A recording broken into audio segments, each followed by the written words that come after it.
আসানসোলের বিএনআর এলাকার একটি আর্ট গ্যালারিতে চিত্র প্রদর্শনীর উদ্বোধন করলেন রাজ্যের মন্ত্রী মলয় ঘটক। এই প্রদর্শনীতে আসানসোল ও পার্শ্ববর্তী এলাকার শিল্পীরা তাঁদের নিজ হাতে আঁকা বিভিন্ন চিত্রকর্ম প্রদর্শন করেছেন। উদ্বোধনের পর মন্ত্রী প্রদর্শনী ঘুরে দেখেন এবং অংশগ্রহণকারী শিল্পীদের কাজের ভূয়সী প্রশংসা করেন। তিনি বলেন, আসানসোল ও তার আশেপাশের এলাকায় প্রতিভার কোনো অভাব নেই। এই ধরনের প্রদর্শনী শিল্পীদের প্রতিভা তুলে ধরার পাশাপাশি তাদের জন্য একটি গুরুত্বপূর্ণ মঞ্চ তৈরি করে দেয়। মন্ত্রী আরও বলেন, কলকাতার পর আসানসোলই একমাত্র শহর যেখানে এই ধরনের শিল্প মেলায় বড় সংখ্যায় শিল্পকর্ম বিক্রি হয়। এতে শিল্পীদের আর্থিক দিক থেকেও উপকার হয়।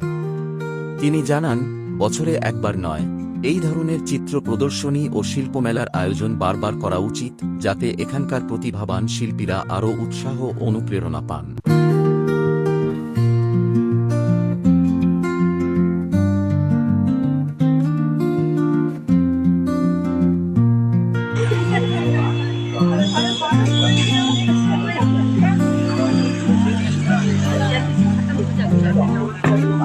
Hello, hello, hello, hello, hello, hello, check.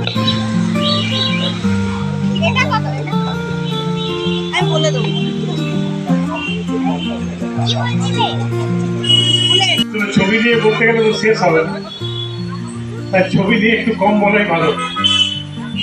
যেটুকু বলবো যে আমাদের আসানসোলে এত শিল্পী আছে, এত প্রতিভা আছে, এটা আমি না এখানে এলে বুঝতে পারতাম আর দেখতে পেতাম।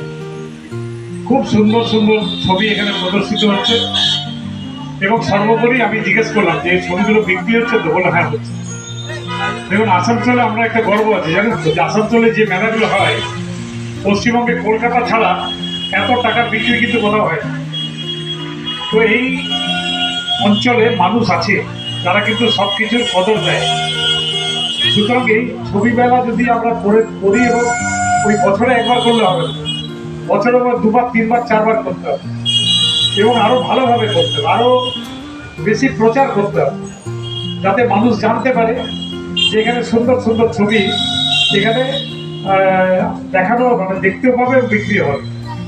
আমি জানতাম সত্যেন্দ্রকে হারিয়েছি, আসানসোলে বোধহয় আর ছবি আঁকার লোক রইল না, কিন্তু এত এত মানুষ ছবি আঁকছেন।